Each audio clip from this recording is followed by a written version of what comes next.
qu'il est le médiateur d'une nouvelle alliance. afin que la mort étant intervenue pour le rachat des transgressions commises sous la première alliance, ceux qui ont été appelés reçoivent l'héritage éternel qui leur a été promis. Amen. Amen. S'asseoir. Nous continuons toujours avec notre thème intitulé Le retour à l'héritage. Nous avons commencé depuis la semaine passée et par la grâce du Seigneur, nous avons parlé de quelques points et nous sommes là pour la suite. Nous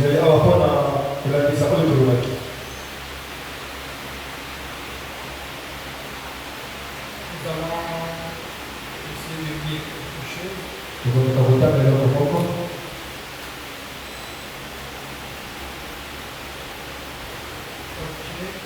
Je prends la brèche entre les 7 âges de l'Église et les 7 sceaux.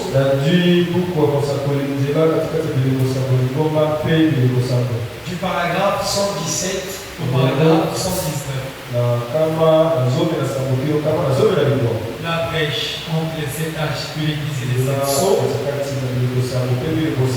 Au paragraphe 117 à 119. Bien. En attendant, qu'est-ce qu'il fait? Il est dans les mains de Dieu. Qu'est-ce qui est dans les mains de Dieu? Le titre de propriété incontestable. En attendant que les droits à la rédemption se fassent valoir, il a pourvu d'un moyen de rédemption. Il a pourvu d'un chemin de retour. Aussi, un jour, le Rédempteur doit le reprendre. Pourquoi le Rédempteur doit reprendre ce livre? Parce qu'il doit le redonner à l'homme. Parce que ce livre appartenait à l'homme. Parce que Dieu, étant le Rédempteur originel du livre, il a donné en héritage à l'homme. Et l'homme était devenu le propriétaire de ce livre par héritage. Mais il l'avait perdu lorsqu'il a péché. Par conséquent, Dieu dans sa grâce devait faire quelque chose pour le redonner à l'homme. Qu'est-ce qu'il devait faire? Il devait pourvoir d'un moyen. Il devait faire valoir la rédemption. Est-ce que vous êtes avec moi? Et voilà, on dit que le Rédempteur doit le reprendre. C'est pas n'importe qui pouvait le prendre. Mais ne pouvait reprendre ce livre que le Rédempteur. Et durant les jours passés, nous avons vu les conditions pour que quelqu'un soit appelé Rédempteur. Et nous allons encore toucher un peu cela aujourd'hui. Donc il fallait un Rédempteur. Nous allons observer ce personnage qui est assis sur le trône. Bien. En attendant que les droits à la rédemption se fassent valoir.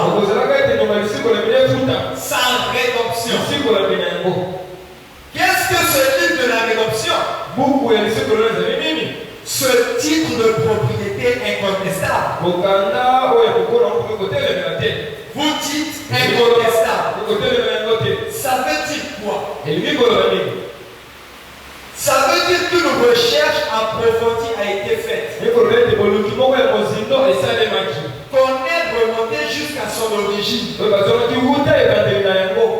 Comme cette petite goutte d'encre de ce matin. Quand elle est tombée dans le décollement, elle est retournée jusqu'à jusqu'à son origine.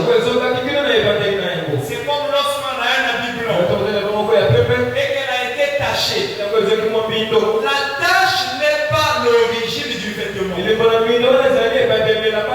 il y a aussi des vêtements depuis son origine.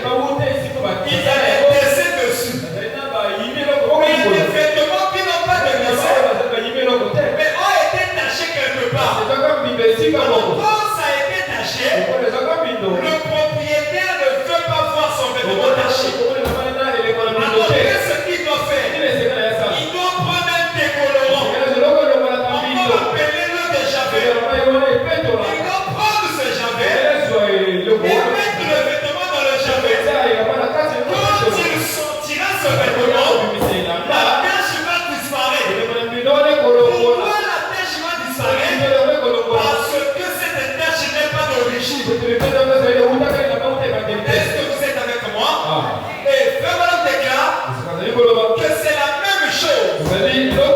Lorsque l'homme a péché, le péché a été comme une tache pour l'homme. Mais Dieu ayant créé l'homme ne peut pas accepter que l'homme puisse garder la tache du péché. Alors il fallait qu'il puisse prendre l'homme et le faire passer par ce décolorant afin que l'homme qui était taché puisse regagner sa forme originelle. Est-ce que vous êtes avec moi?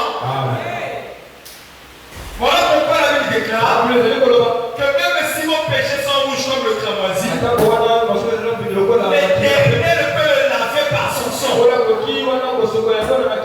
lorsqu'il ne te lave par son sang, tout le péché que tu as fait va tomber et ne va pas être collé à toi. Parce que le sang de Jésus est le meilleur décolorant que je connais. Et aucun péché ne peut résister devant ce décolorant. Amen. Et quand le péché a été confessé et qu'il est tombé dans le sang de Jésus, qui est tombé par la panneau de Javel, aucune tâche ne résistera. Voilà pourquoi, même si tu as péché, si tu as confessé ton péché, en toute sincérité, tu vas perdre, tu es pardonné. Et que ce péché n'est plus collé à toi. Parce que le sang de Jésus est tout aussi suffisant. Hier, aujourd'hui et pour toujours. Le sang de Jésus va toujours vaincre le péché. Oh, est-ce que vous êtes avec moi? Et quand le péché a été confessé et qu'il est tombé dans le sang de Jésus, oh là là, ça produit un titre incontestable. Voilà pourquoi un enfant de Dieu qui est passé par ce décolorant ne peut plus pécher. Quand il passe par ce décolorant, le titre de propriétaire contestable est de retour. Vous retournez tout droit au Créateur. Vous devenez fils de Dieu. On n'est pas fils de Dieu parce qu'on est bon. On n'est pas fils de Dieu parce qu'on vous connaît. On n'est pas fils de Dieu parce qu'on travaille à l'église. On n'est pas fils de Dieu parce qu'on prêche la parole. On n'est pas fils de Dieu parce qu'on chante. Mais on est fils de Dieu parce qu'on est passé par ce décolorant qui est le sang de Jésus. Amen. C'est le moyen de la grâce. Le titre de propriétaire contestable est entre les mains du Tout-Puissant. Mais il attendait quoi? Le Tout-Puissant attendait que les droits de la rédemption se fassent valoir. Amen. Sa rédemption signifie la possession légale de tout ce qui a été perdu par Adam. Est-ce que vous voyez c'est quoi la rédemption? La rédemption signifie la possession légale. On parle de la légalité. C'est-à-dire que quelque chose est licite. Quelque chose, c'est-à-dire que la chose est juste. Personne ne peut venir pour dire que tu n'as pas droit à ça. Parce que tu es dans la légalité. La possession légale complète de tout ce qui a été perdu par Adam. Oh là là. Maintenant, tape une fois dans ses mains. Quel effet cela devrait faire à un chrétien de savoir que la rédemption, c'est la possession de tout ce qu'Adam avait perdu. Mais qu'est-ce que Adam avait perdu? Adam avait perdu l'autorité. Il avait le droit de parler à la nature. Un chrétien qui est racheté, lui aussi peut parler à la nature. Et la nature va le payer. Vous allez me dire, mais comment la nature entend? Oui, monsieur, la nature entend la foi de son créateur.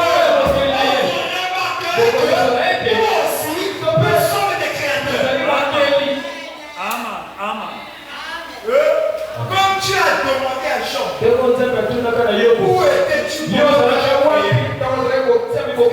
n'avait pas la réponse. Jean ne savait pas. Et si tu posais la même question à d'autres saints de l'Ancien Testament et du Nouveau Testament, ils ne devaient pas le savoir. Il fallait attendre la fin pour que nous puissions avoir un prophète qui va nous révéler les choses cachées. Et quand ce prophète est venu, il a pu répondre à la question. Oh, où étais-tu? Pendant que j'ai créé le monde, nous étions en lui. Mais si nous étions en lui, cela signifie que ce qu'il a fait, nous aussi on a fait. S'il a créé, c'est que toi aussi tu as créé. Voilà pourquoi je dois croire que tu es un co-créateur.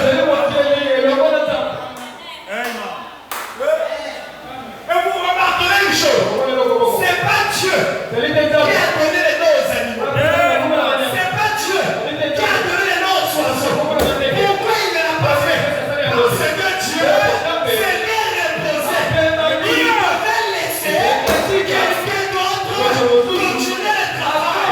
Oh, il a cherché. Il a cherché. Il a dit, le lieu ne peut pas continuer ce travail. L'aigle ne peut pas continuer ce travail.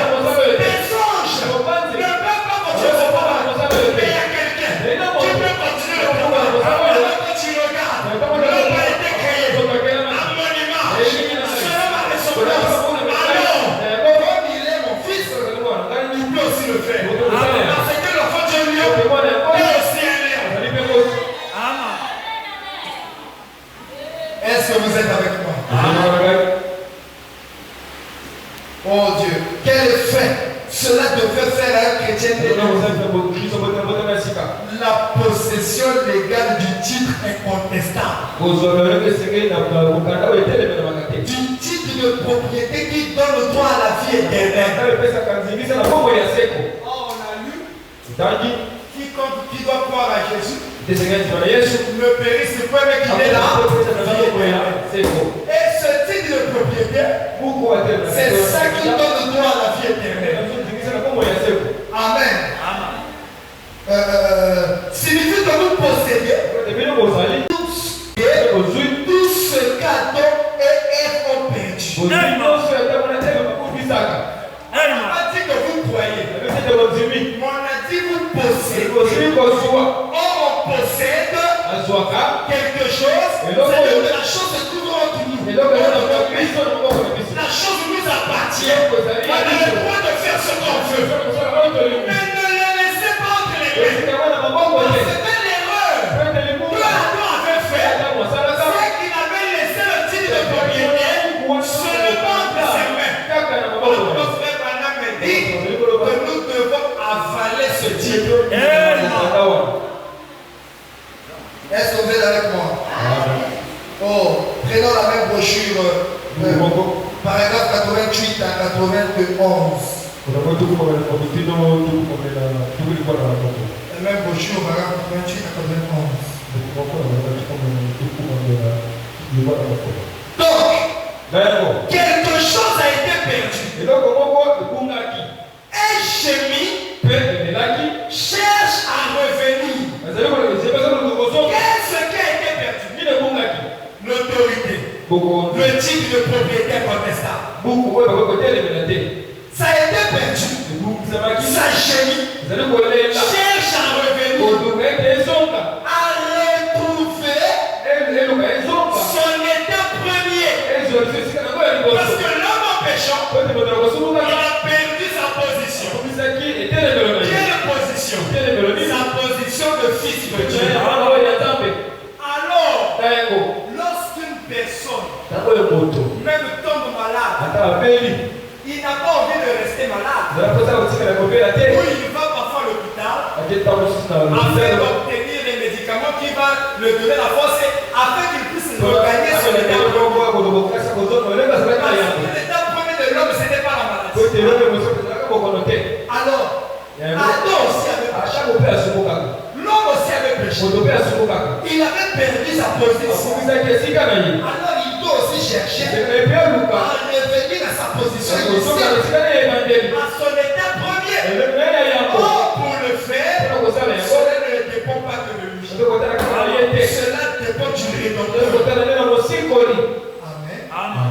Pouvez-vous imaginer quelqu'un qui serait tombé quelque part au fond d'une fosse profonde et qui serait là à se démêler en train de grimper? Pourquoi?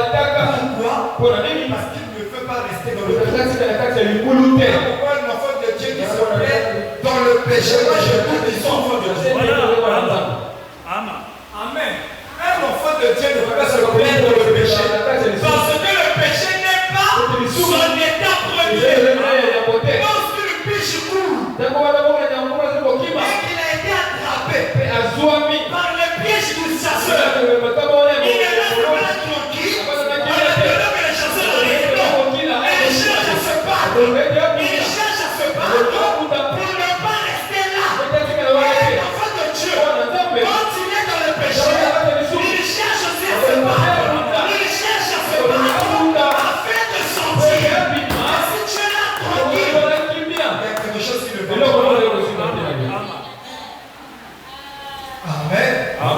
Il faut qu'il trouve un moyen de sortir de cette fosse. Ils ne sont pas de leur état premier. Alors, ils crient comme des déchaînés.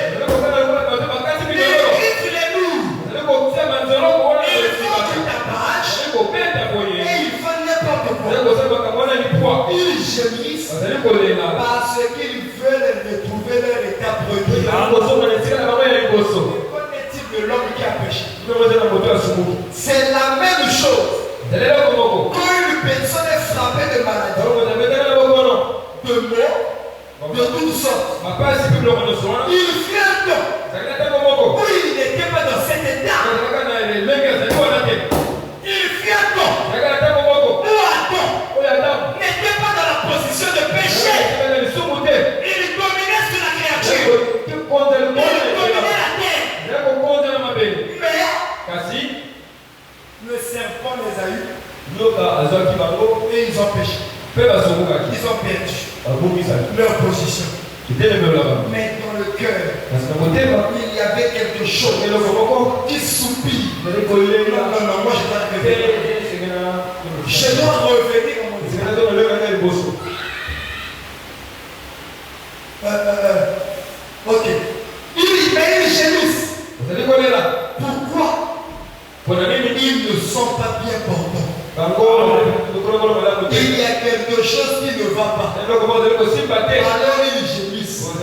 Ils cherchent à revenir là où ils étaient quand ils étaient en bonne santé. Écoutez. Et quand la nature et les gens Comme le dit la Bible, soupir.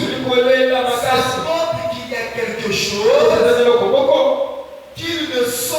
qu'il ne sont pas dans l'état dans lequel il devrait être. Pourquoi la nature soupire? Parce que la nature n'est pas à la position qu'il devait être. Le lion n'a jamais été créé pour manger des choses. La nature n'a jamais été créée pour persécuter. Mais ils ont été créés pour être doux. Mais quand le péché est tombé, ça pervertit leur nature. On commence à voir les animaux mourir, les arbres mourir, alors qu'ils n'étaient pas appelés à mourir. Et ils sont en train de soupirer pour revoir le même état qu'ils avaient avant le péché. Oh, les animaux n'ont jamais péché. Les arbres n'ont jamais péché. Mais celui qui avait péché, c'était l'homme. Or, l'homme, il était le chef de la nature.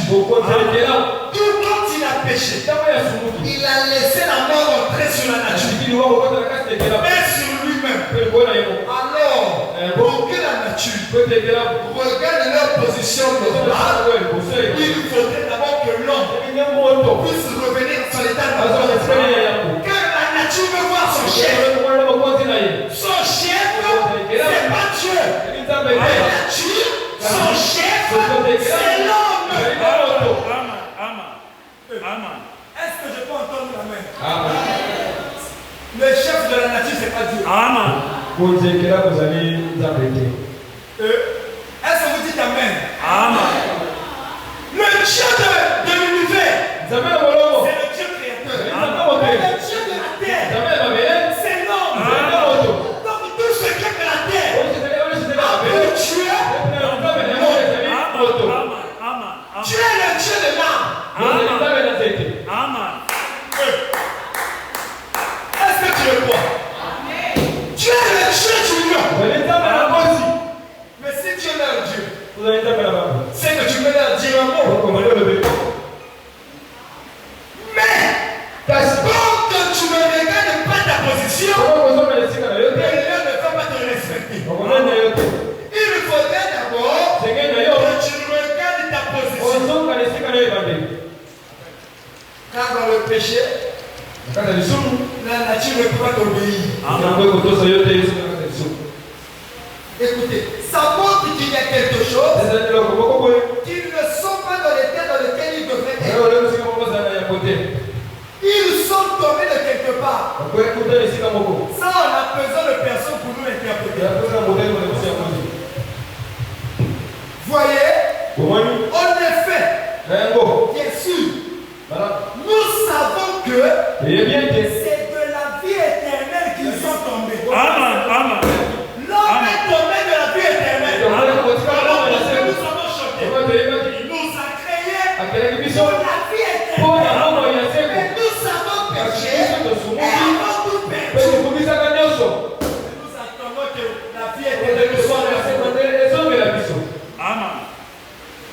Est-ce que vous êtes avec moi?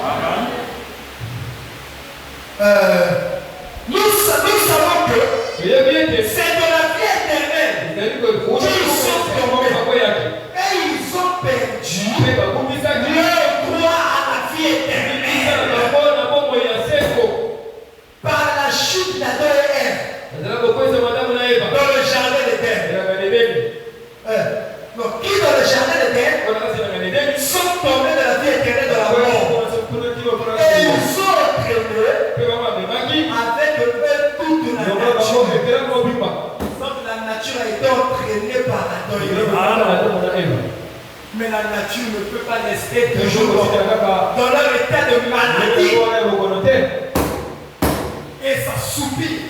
La nature pleure. La nature a envie de revoir son chef dans son état. Afin que lui aussi il puisse avoir la vie éternelle. Mais pour que l'homme regarde de son état, il faut le rédempteur. Est-ce que vous êtes avec moi? Pour que l'homme puisse regagner sa position, pour que l'homme puisse avoir de nouveau le titre de propriété incontestable, il faut le rédempteur. Car le Père qui est assis sur le trône, il attend que les droits de la rédemption se fassent valoir. Et on a dit que ce n'était pas n'importe qui pouvait être rédempteur. Adam ne pouvait pas se racheter parce qu'il avait déjà péché. Aucun homme sur la terre ne peut le faire. Parce que la première condition pour être rédempteur, il fallait être digne. Digne de le faire. Si tu n'étais pas digne de le faire, tu ne peux pas le faire. Il fallait aussi être un proche parent. Si tu n'es pas un proche parent, même si tu es digne, ça ne marchera pas. Voilà pourquoi le cri avait été crié. Qui était digne? Personne dans le ciel, personne sur la terre, personne sous la terre ne dit pouvait digne. Madame déclare, si un prophète était digne, alors on allait attendre le temps de son prophète. Aucun prophète sur la terre était digne de le faire. Ni Moïse, ni Enoch, ni Abraham, aucun n'était digne. Parce que la Bible dit, car tous sont péchés, ils sont privés de la gloire de Dieu. Nous sommes tous nés dans le péché, sous de l'iniquité, venus au monde, en prouvant des mensonges. Même le bébé qui n'a pas péché, seulement sa naissance, il est déjà péché. Mais alors on devait chercher celui qui était digne. Mais qui doit être un proche parent de l'homme. Les anges étaient dignes. Parce que les anges n'ont jamais péché. Amen. Mais, comme Michael a dit à Dieu, mais moi je suis digne. Je lui ai dit non, pas toi. Tu n'as pas péché, oui. Mais est-ce que tu es un parent de l'homme? Non, je ne suis pas un parent de l'homme. Gabriel est venu. Pas la peine. Tu as cherché. Personne. Alors il s'est dit, pour l'homme, je suis obligé de faire ça moi-même. Parce que personne ne peut le faire. Alors il a dû venir au monde de la même façon que Adam était venu. Comment Adam était venu? Adam était venu au monde par la parole parlée. Dieu a prononcé la parole et Adam est venu à l'existence. Alors pour que lui aussi, il puisse venir au monde, il fallait la parole parlée. Jésus n'est jamais venu au monde par l'accouplement de l'homme et la femme. Mais Jésus est venu au monde par la parole parlée. Marie a été visitée par l'ange. Gabriel est venu. Je te salue Marie. Tu as été graciée au sein de Dieu. Tu mettras au monde un enfant. Marie s'est dit, oh, mais comment je mettrai au monde un enfant? Quand Dieu dit quelque chose, il n'y a pas besoin de te dire comment. Tu n'as pas besoin de savoir comment. Tout ce que tu dois savoir, si Dieu l'a dit, c'est qu'il le fera. C'est terminé. Il a dit à Marie, tu auras un enfant. Tu enfanteras un fils. Et tu l'appelleras Jésus. Marie s'est dit, mais moi je suis encore vierge. Or, ce que Marie ne savait pas, c'est que le prophète Esaïe avait déjà dit ça en avance. Et dans son époque, on a dit Esaïe, tu es fou. Comment une vierge peut concevoir? Car une vierge n'a jamais connu d'homme. Mais comment il peut concevoir? Or, on sait tous que la science est dit pour qu'il y ait un enfant. Et le fort de la germe provient du mari. Mais comment moi, qui suis une femme vierge, je peux avoir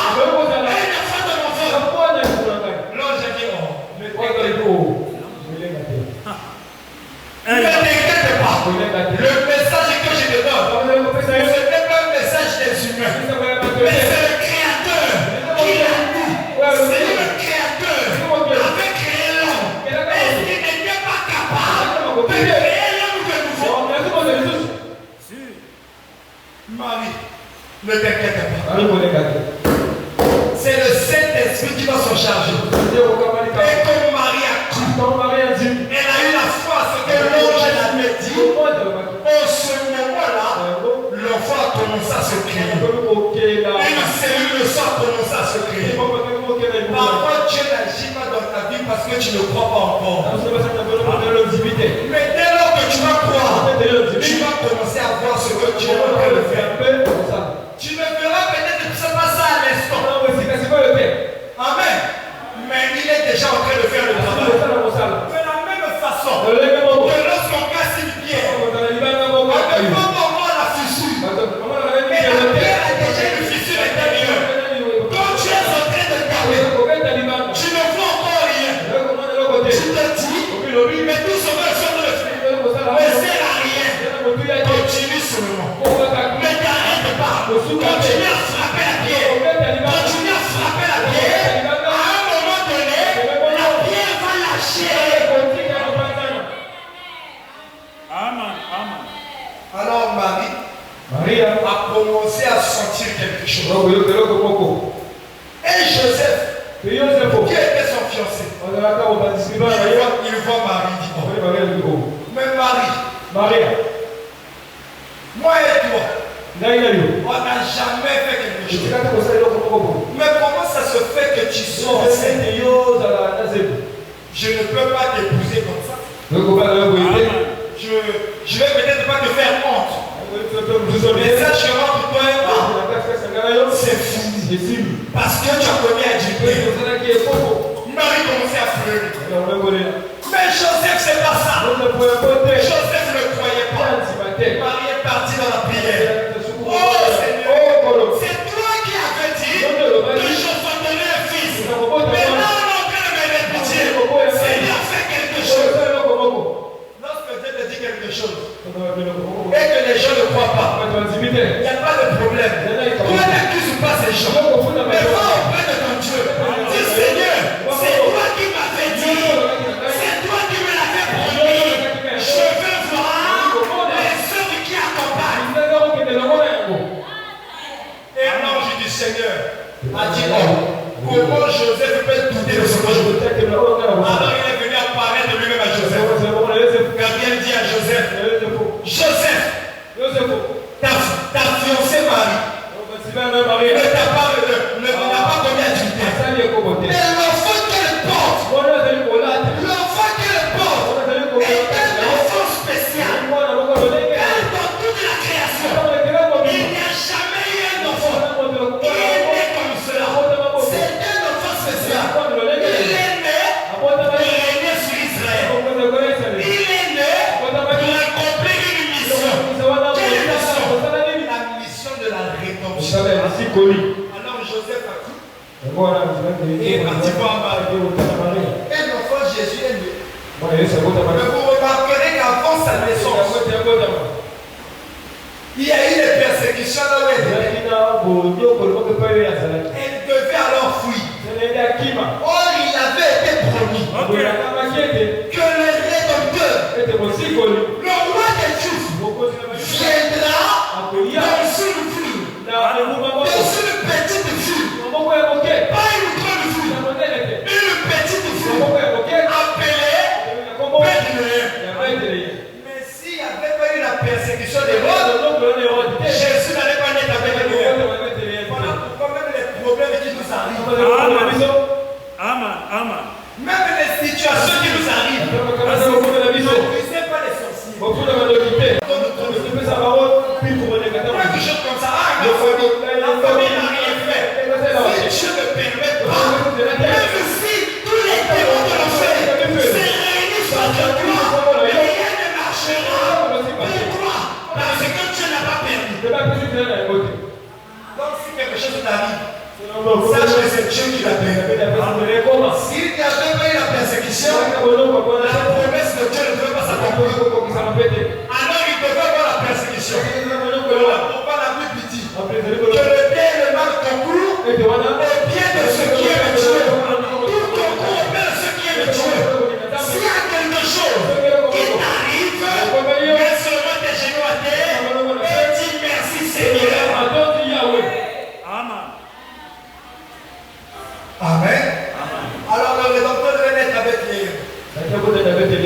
dont il devait naître.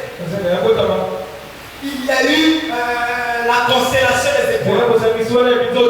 Et les mages sont partis vu ça, sont partis adorer. Et Jésus, étant bébé, on est déjà venu l'adorer. Jésus n'est pas devenu Dieu, il était Dieu. Jésus était Dieu depuis le sein de Marie. Les mages sont venus l'adorer. Amen. Or, Hérode savait que le Rédempteur devait naître quelque part. Et quand les mages sont venus, il a dit aux mages, quand vous allez trouver cet enfant, venez aussi me signaler, afin que moi aussi j'aille l'adorer. Or, les mages ont été prévenus par un songe de ne plus retourner par le chemin. Quand Hérode devait retourner afin de tuer l'enfant Jésus. Alors les mages ont contrôlé le chemin. C'est-à-dire que Dieu lui-même s'occupera de tout. Les chrétiens aujourd'hui sont devenus trop soucieux. Tu t'inquiètes de quoi? L'Éternel qui a fait la promesse, il agira. Ce n'est pas à toi de chercher de Dieu. Ce n'est pas à toi d'aider Dieu. Parce qu'on n'aide pas Dieu. Sarah a voulu aider Dieu. On demande encore à Abraham. Mais ce que Dieu voulait, ce n'était pas l'enfant d'Abraham par Abraham, mais c'était l'enfant d'Abraham par sa femme Sarah. Alors, même si quelque chose semble impossible, sachez une chose, rien n'est impossible à Dieu. Est-ce que vous dites Amen? Oh, l'enfant Jésus est né. Et quand il grandissait, c'était un enfant spécial. Il avait des paroles tellement paradoxales. À l'âge de 12 ans, il commençait déjà à prêcher, à parler de quoi. Les gens étaient étonnés. Cet enfant, de quelle école il a été? Pour prêcher la parole, tu ne peux pas d'aller dans une école. Si Dieu t'envoie, il te donnera les moyens. Cet enfant, Jésus, il dit, avant qu'Abraham fût, Jésus, ça mis les pharisiens. Mais comment cet enfant qui n'a même pas 50 ans, c'est qu'Abraham a vu son jour. Lui, il est venu pour qu'Abraham voit son jour. Mais nous n'avons pas rencontré Abraham. C'est lui qui a rencontré Abraham. Blasphème. Mais ce que les pharisiens ne savaient pas, c'est que Jésus n'était pas un enfant ordinaire. N'était pas un homme ordinaire. Mais lui habitait la plénitude de la divinité. Il était le Dieu très haut, fait de chair. Alors il était venu pour quoi? Il était venu pour racheter son église. Il était venu pour faire valoir les droits de la rédemption. Voilà pourquoi il est écrit dans Jean 3,7. Car Dieu a tant aimé le monde qu'il a donné son Fils unique, afin que quiconque croit en lui ne périsse point, mais qu'il ait la vie éternelle. Parce que Jésus est venu afin de nous retracer, de nous montrer le chemin de la vie. Voilà pourquoi lui-même il a déclaré qu'il était le chemin. Mais c'est pas n'importe qui a droit à la rédemption. Il y a aussi des conditions pour obtenir sa rédemption. Est-ce que vous êtes avec moi? C'est par là qu'on s'était arrêté le dimanche. On a cité l'histoire de cette femme appelée Ruth, qui était une femme moabite. Or, Dieu était le Dieu d'Israël. Moab était un pays étranger, était une ville étrangère. Lorsqu'Elimelech est parti avec sa famille à Moab. Parce que l'Israël y avait la famille. Or, Dieu ne peut jamais te bénir tant que tu n'es pas dans ta patrie. Or, notre patrie, c'est la parole. Elimelech a quitté sa patrie et est parti à Moab. Il est mort. Ses deux fils avaient pris des femmes. Mais ses deux fils aussi étaient morts. Donc Naomi était restée avec deux belles filles. Ruth et Orpa. Alors Naomi dit à Ruth et Orpa, je vais abandonner pour vous, moi. Laissez-moi repartir dans mon pays. Laissez-moi repartir en Israël. Oui, si vous allez peut-être trouver un autre des autres hommes qui vont vous épouser. Mais Ruth et Orpa ont déclaré que nous ne te laisserons pas. Nous allons continuer avec toi. Naomi a insisté en disant que laissez-moi partir. Restez chez vous. Moi je vais partir. Parce que moi je n'aime pas quelqu'un. D'ailleurs je suis vieille. Je ne peux plus enfanter un enfant afin que vous puissiez vous marier. On va dire. Bon, moi je reste pour moi. D'accord, Naomi, moi je pars.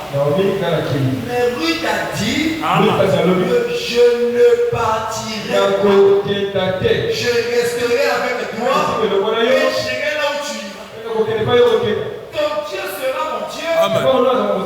Ton peuple sera mon peuple. Alors Ruth avait fait quoi? Ruth avait pris une décision.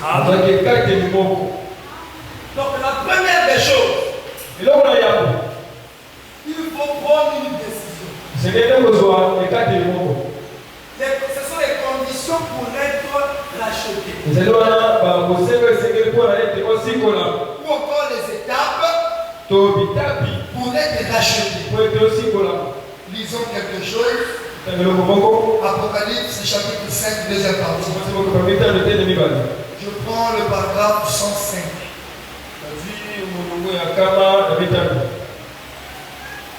Bon, maintenant remarquez ceci. Ruth qui prend une décision. Il lui fallait déterminer si elle allait prendre la décision, si elle allait ou pas. Il lui fallait prendre une décision. Eh bien, c'est ce que doit faire chaque croyant. Chaque croyant est appelé à prendre une décision. Il lui fallait prendre une décision. Vous devez abandonner vos anciennes habitudes.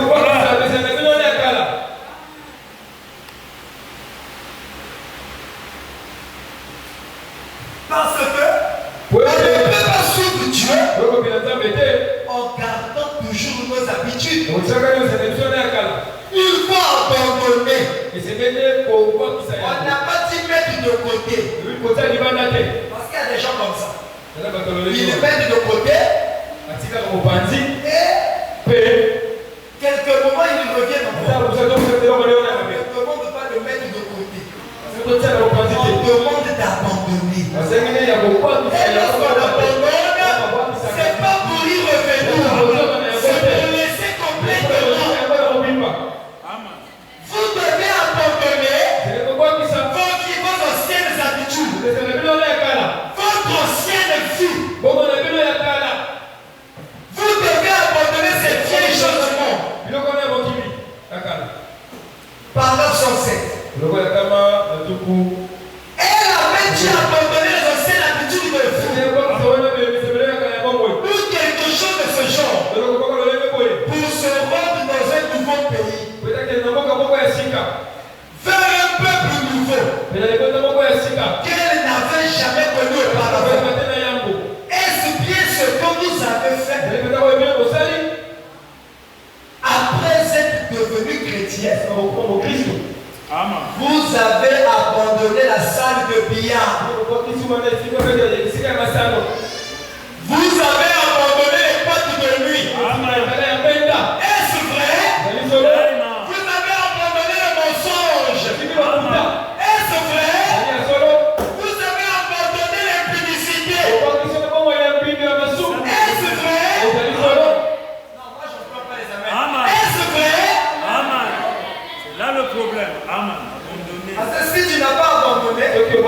Tu n'aimes même pas voir la première étape.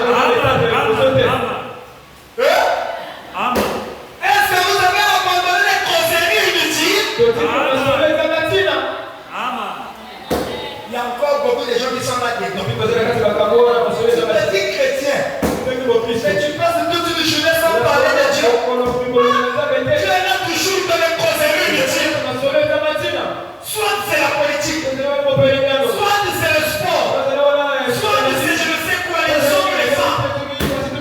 Les chrétiens ont un seul langage. C'est le langage de la parole. Un chrétien, s'il ne parle pas de la parole de la journée, il va se sentir mal à l'aise.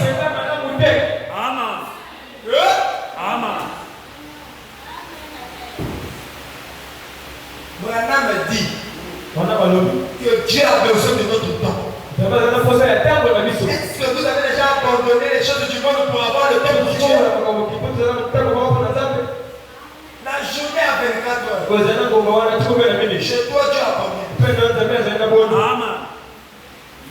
Parce que mettre Dieu à la première place, c'est bien de le dire. Mais on doit le voir dans les yeux. La journée à 24 heures.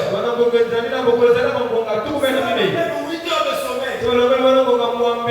Il reste combien? 14 heures.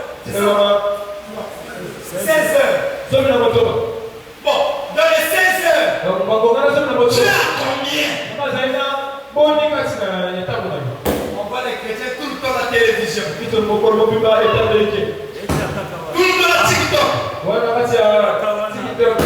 de s'embrouiller l'esprit. Pourquoi beaucoup de chrétiens sont devenus des charnels? Tout le temps à Facebook. Amen. Non, là ça compte. Est-ce que vous dites amen? Le problème, c'est d'abord de prendre la décision de donner son temps à Dieu. Champion pour venir à l'église en retard. Oh, quand tu viens en retard là, c'est même pas parce que tu étais occupé. Même pas parce que tu fais quelque chose d'important. Mais c'est parce que tu étais en train de regarder une série.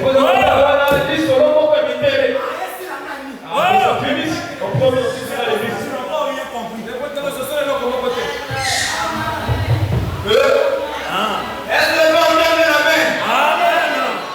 Au lieu de prier, tu passes toute la journée sur la télévision. Mais ça te donne quoi?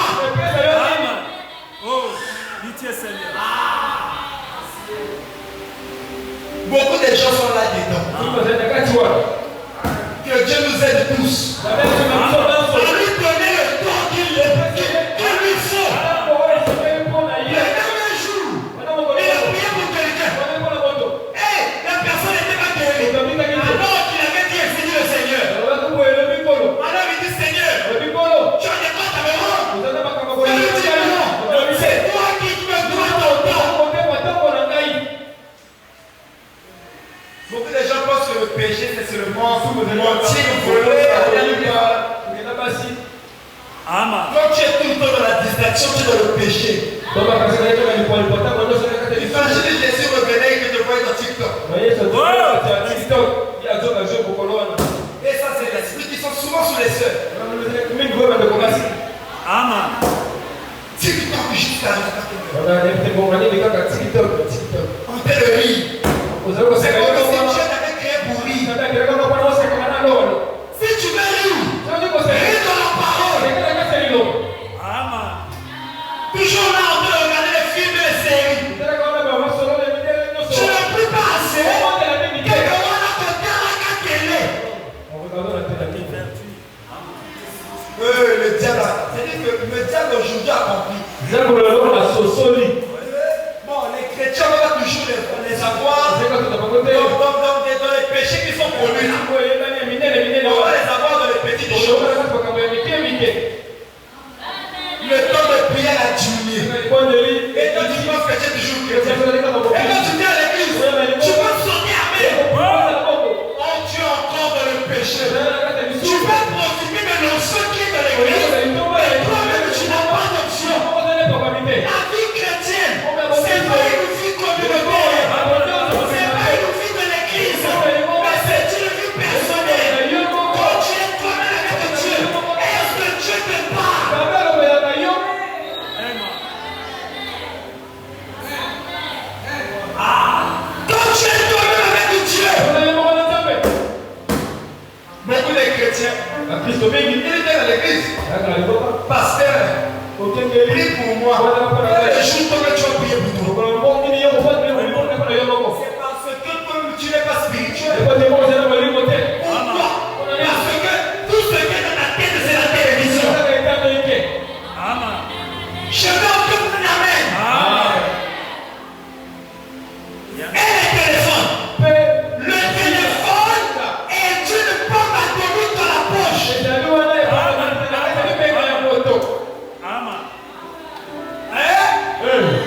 Amen. Qu'est-ce qui fera la différence entre toi et le païen?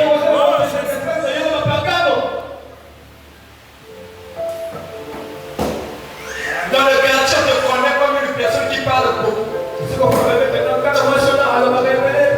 Ceux qui sont dans le quartier meilleur. Mais si toi tu es sorti sur quel quartier, les païens ne seront pas. Donc tu commences à vouloir gagner les païens dans leur terrain. Au lieu de chercher à gagner, à être fort dans ton terrain. Donc tu cherches à être fort dans le terrain de Satan. Mais tu n'as pas la place ici.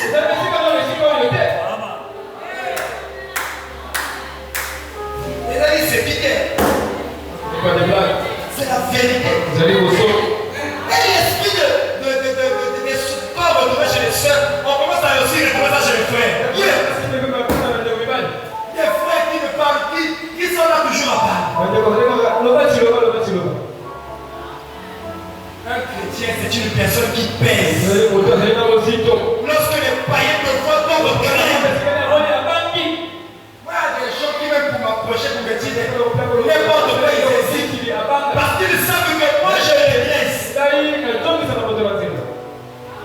Mais toi, tu as un si le pasteur vient parler de la parole, amen.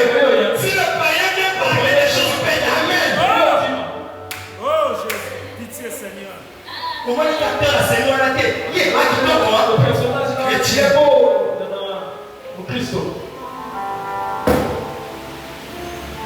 Revenons dans notre position. Est-ce que vous dites amen? Amen. Oh Dieu. Vous avez abandonné les portes de nuit. J'ai été surpris que même il y a aussi des chrétiens qui vont dans les portes de nuit. Et même des pasteurs. J'ai été étonné. Moi je me disais mais ça va se faire. Quand on me retrouve dans d'autres choses, porte de nuit. Chrétien. Tu dois faire quoi?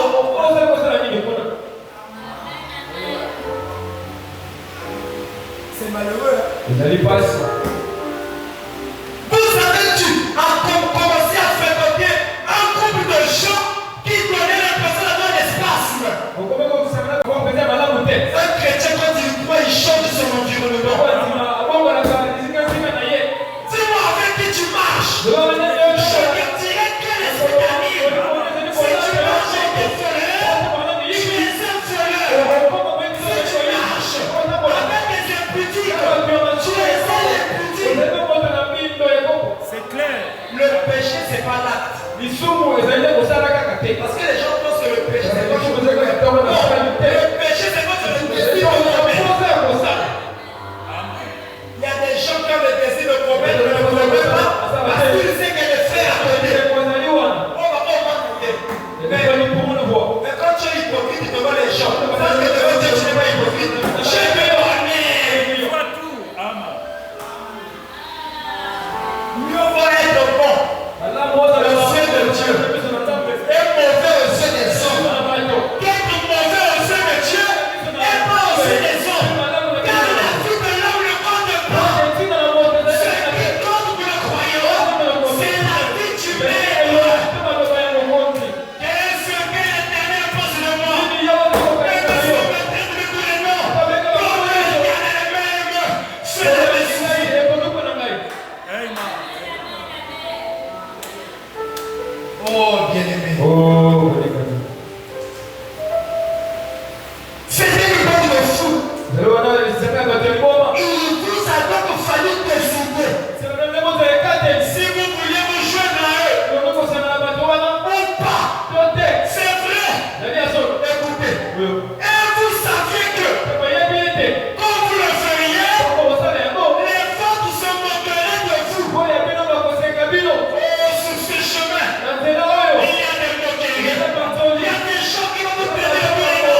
Où sont les chrétiens qui ne veulent pas changer de look à cause des moqueries? Oh non, c'est ce qu'on retrouve vraiment, surtout sur les mariages. C'est la preuve que le désir a été en place. Et quand tu ne faisais pas juste pour que les autres ne puissent pas être prêtés de payer. Parce qu'on recouvre un véritable chrétien. Quand la situation devient, il n'y a pas de chapitre de chacun. C'est là où on saura si tu es chrétien ou pas. Comment le chrétien qui n'a jamais mis de fonds de paix pendant 20 ans, le jour où il se marie, oh non, là, tiens moi. Pitié Seigneur. Oh, c'est les parents qui m'ont forcé. Quand tu étais sur les bancs, ton frère t'avait aimé. Est-ce que les parents étaient là? Non. Et il t'a aimé son fond de terre. Et dans le jour où il veut te donner, tu gaspilles tout. Pitié Seigneur. Soyons chrétiens jusqu'au bout. Si tu as encore le désir de pécher, ne te cache pas devant les gens. Je préfère une personne qui est sincère qu'une personne qui est hypocrite. Car si tu es hypocrite, comment on va t'aider? Alors que si tu es sincère, à l'église ici, on n'est pas ici pour se moquer des autres. C'est là qu'on n'est pas encore arrivé. On est le devoir. Nous allons prendre nous armer, marcher avec lui. Et non en train de critiquer. Le frère était, la soeur était. Apparemment il est encore païen. Mais si tu penses qu'il est encore païen, pourquoi tu ne jeûnes pas pour elle? La Bible dit que les forts soutiennent les faibles. Toi qui te rends fort, pourquoi tu ne soutiens pas ce faible? Oh, aïe, pitié de nous, Seigneur. Écoutez, les forts nous se moqueraient de vous. Ceux que vous avez quittés. Pas vrai? C'est tout simplement automatique. Tu n'as pas besoin de forcer. Moi, j'avais un meilleur ami. On a grandi ensemble. C'est-à-dire qu'on se connaît depuis que j'avais 2 ans, 3 ans. J'allais chez eux, ils venaient chez moi. Mais quand j'ai pris la parole, moi j'ai pas eu besoin de forcer. Il vient me parler. Moi je leur mets de la parole. Je leur mets de la parole. Et il s'est éloigné de moi. Pourquoi? Parce que il ne voulait pas écouter ce que je disais. Bon, il ne voulait pas écouter ce que je disais. La profondeur appelle la profondeur. Un chrétien ne peut être content que lorsqu'on lui parle de la parole.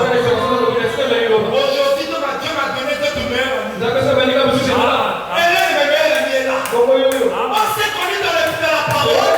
Et on est très frères ensemble. Pourquoi? Parce qu'on se comprend. On parle des mêmes choses. On est attirés vers les mêmes choses. Ça ne veut pas dire qu'il n'y a pas de faiblesse. Mais même en tant que faiblesse, même lorsque c'est difficile, je n'abandonnerai jamais mes enfants. Parce que le message s'est passé. Je dirai comme le Pierre. C'est toi qui as les paroles de la vie. Mais si tu fuis Christ, tu iras où? Oh mon Dieu. 111 à 113. Rudy prend sa décision. Était un type de l'église. L'église des nations. Elle a pris sa décision. Et elle s'est rendue dans notre pays. Maintenant, bien des fois, nous les méthodistes et les baptistes, nous pensons souvent que c'est tout ce que nous savons faire. Le problème, c'est pas ce qu'on est venu à l'église. Non, moi je viens à l'église. C'est comme quand tu parles avec certaines personnes. Regarde quelle est l'église. Regarde quelqu'un qui est l'église chaque dimanche. Mais qui vous a dit qu'aller à l'église suffit? Aller à l'église n'est que la première étape. Mais il y a une autre étape qui doit suivre. Si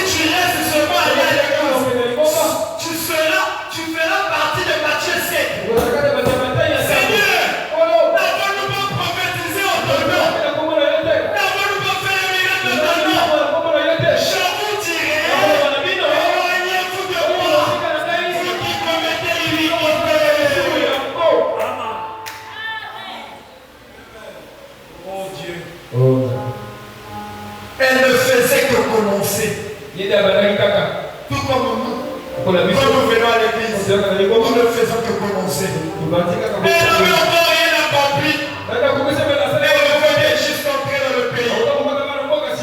Pour la chose suivante qu'il lui fallait faire, c'est de travailler. Les chrétiens ne veulent pas travailler. Les chrétiens, ils veulent seulement la facilité. Elle est devenue une légaliste. Elle est devenue quoi? Une légaliste. C'est quoi une personne qui est légaliste? C'est une personne qui est trop dure sur la parole. Je me souviens à l'époque, on nous traitait des personnes compliquées. Une seule ne peut pas s'approcher. Dès que tu t'approches, oh là, tu peux même tenir quelque chose comme ça, tu tiens. La façon dont je sautais. Désormais, tu veux me séduire? Oui. Tout chrétien doit passer par l'autre. Si tu ne peux pas passer par le lien de l'organisme, c'est que tu n'as pas encore franchi la deuxième étape. Le légalisme.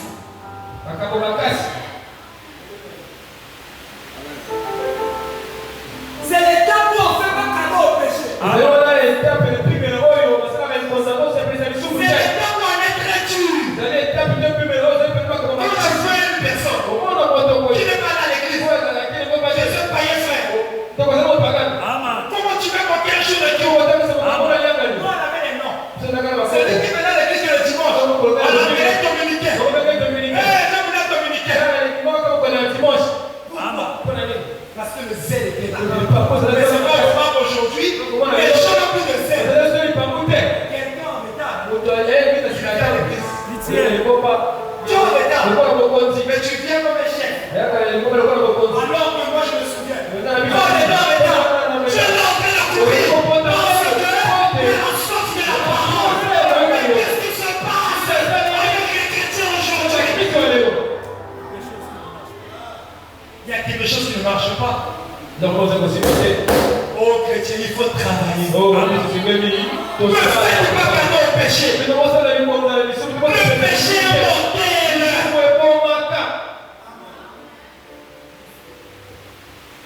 Ne faites pas cadeau au péché.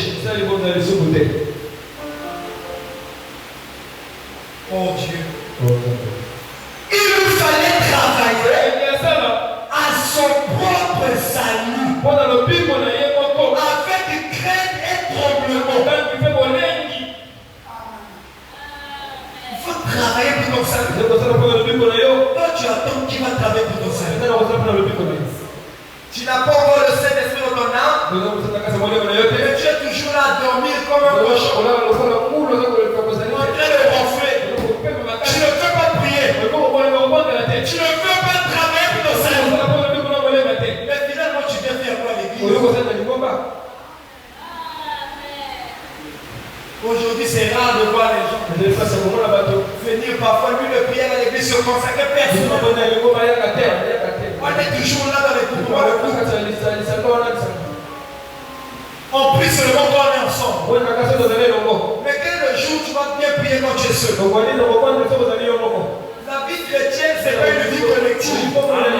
C'est une vie individuelle. Moi, je me souviens, j'ai terminé l'école à 17h. La prédication, j'ai commencé à 17h. Mais quand j'ai terminé l'école, je ne restais pas là pour le cause. Je prends mon sac. Je commence à marcher pour aller à l'église. Pour aller écouter la parole. Même si j'entendais les amens de la fin, ça me faisait déjà dire. À telle fois qu'il y a une soeur qui est venue me poser la question. Frère, comment tu fais? Tu n'es pas plutôt au début du culte. Tu viens en retard. Mais quand tu viens, on dirait que tu es déjà dans la symphonie. Qu'est-ce qui fait ça? Mon cœur était déjà. Même si je n'étais pas l'église, mon cœur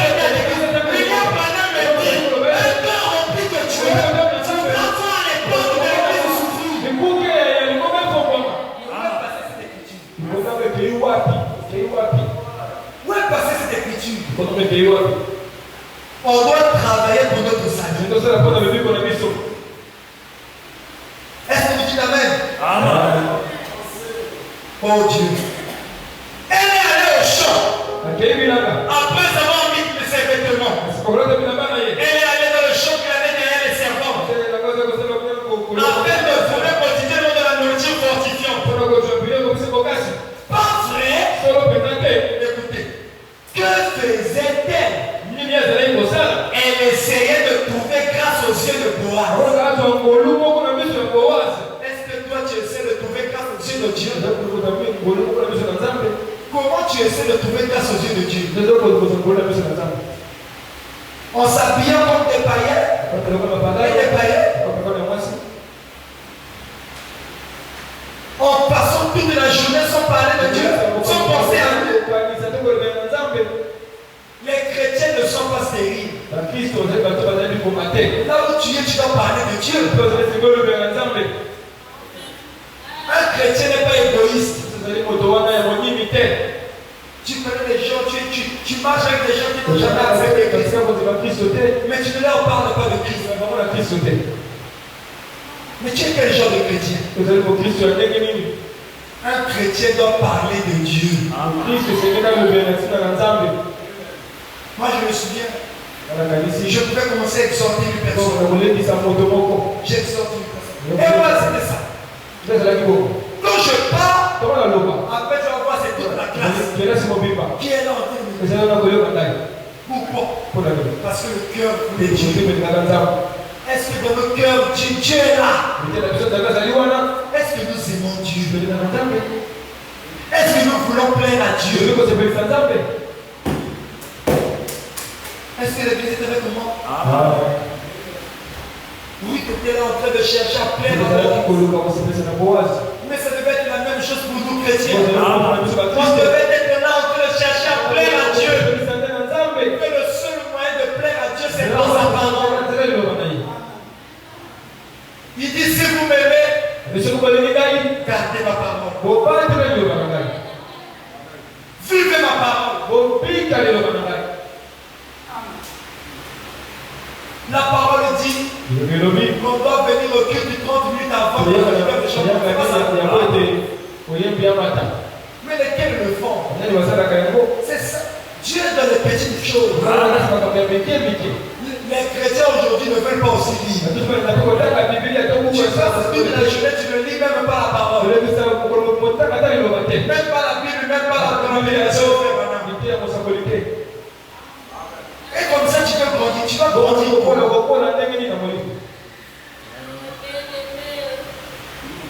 Où sont passés les témoignages? Qui doivent accompagner les chrétiens? Je ne parle pas des témoignages où on a prié sur toi. Mais toi, tu peux témoigner et tu as prié pour moi. Non, ça, c'est pas notre témoignage. C'est le témoignage de celui qui a prié pour toi. Mais là, ton témoignage à toi.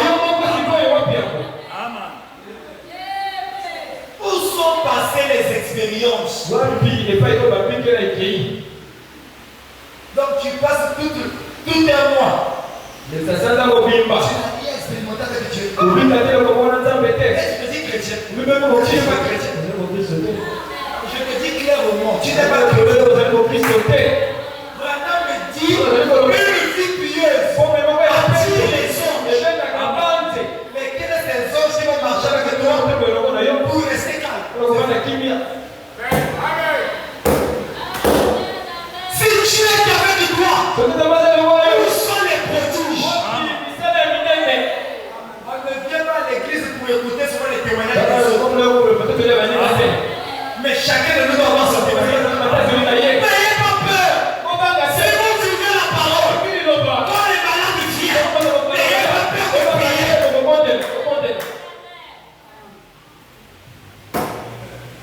Amen. Nous devons travailler pour notre Dieu. C'est ça. Beaucoup de gens n'ont plus d'expérience. Les chrétiens sont devenus stériles. On se demande est-ce que Dieu est vivant ou il n'est pas vivant. Mais Dieu est vivant pour chaque personne. Pour moi, Dieu est vivant dans moi. Je veux être aussi vivant dans toi. Le message de ce soir doit te révolter. Le message de ce soir doit te révolter. Tu dois te dire, qu'est-ce qui prouve que je suis chrétien? Parce que ceux qui témoigneront que tu es chrétien, c'est pas toi-même, mais c'est les gens. Il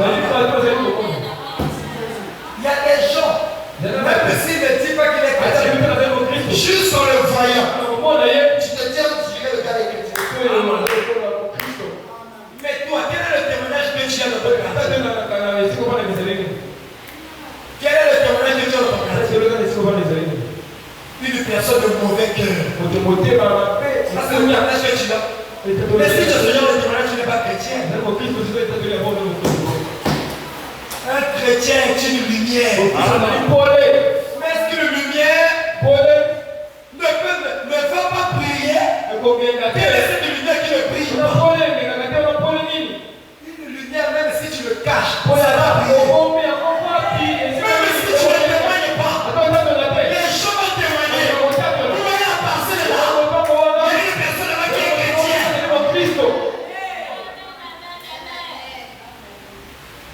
Travaillons pour notre salut. Est-ce que vous dites amen? Le message de ce soir doit te révolter. Là où tu as laissé Jésus, le péché que tu caches, c'est qu'ils ont des péchés doux. Ils ont des péchés. Comment ils appellent ça? Les péchés favoris. C'est-à-dire que ils pètent Dieu sur tous les autres péchés. Mais avec ça, il est doux. Avec le péché, on ne doit pas être doux. Avec le péché, on doit rougir. Même si tu n'arrives pas, tu mets tes genoux à terre. Seigneur, je n'arrive pas à laisser ce péché. Aide-moi. Mais qu'est-ce qu'on remarque aujourd'hui? Dans le péché là. Et quand tu ne fais pas de condamnation, quel est ce chrétien là qui pêche et ne veut pas avoir de condamnation? Parce que tu as fait de ce péché ta vie. Mais ce soir, il est temps de revenir à Dieu. Il est temps de revenir à Dieu. Tu n'as jamais été créé pour être pécheur. Tu n'as jamais été créé pour être pécheur. Alors tu vas dire à Dieu, Seigneur, je reviens. Seigneur, je reviens. Seigneur, je reviens. Lève-nous avant.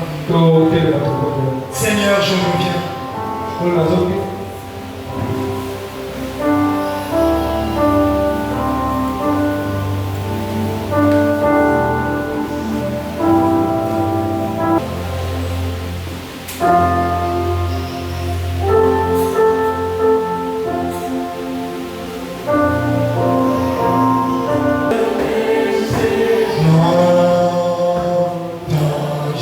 Je suis venu, Seigneur.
Reconnaissons dans nos erreurs.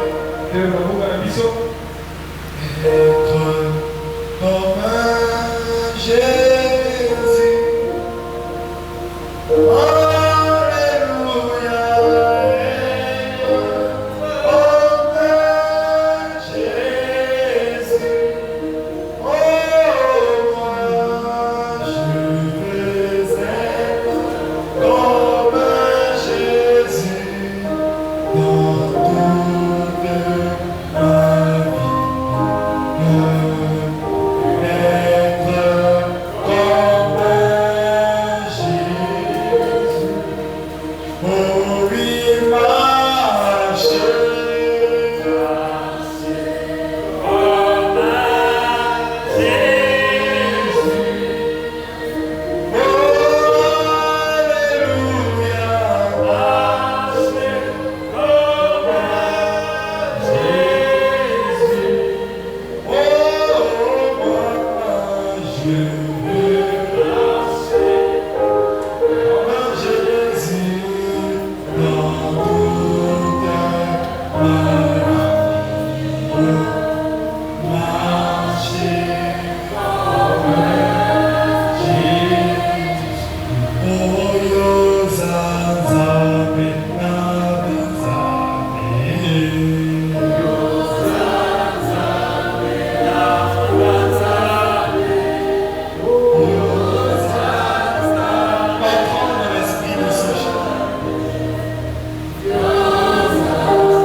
Car tu nous as montré dans l'œuvre que tu avais faite à la croix.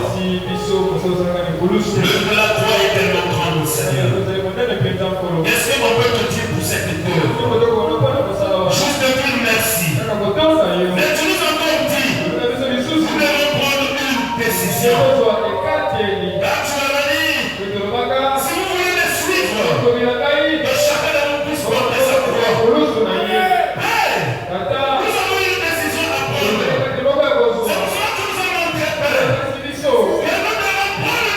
as montré, Père. Mais nous devons prendre une décision. Nous devons laisser le monde. Nous devons laisser les choses du monde. Nous devons laisser le péché. Et pour laisser le péché, il faut prendre une décision.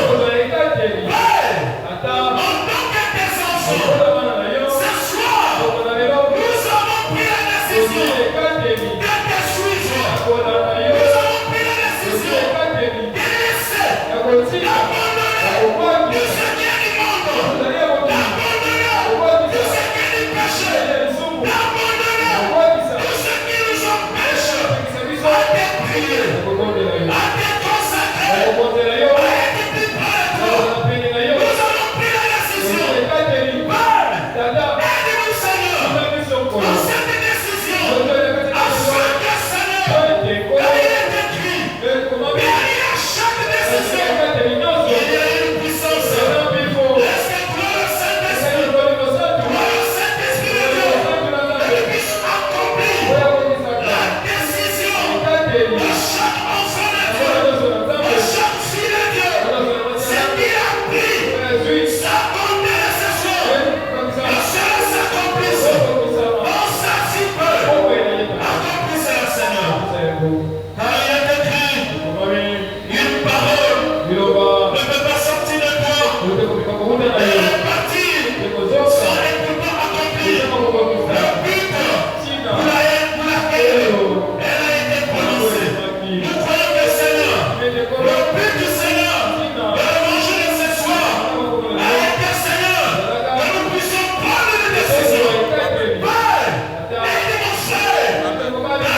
notre Père, sans oublier, Seigneur, dans les bouches partout dans le monde entier. Nous ne mettons aussi, Seigneur, les dîmes et les offrandes de notre traitement. Alors que le chalet de la tour, nous l'avons dans notre traitement. Dans le nom du Seigneur Jésus-Christ, que nous avons décidé de prier.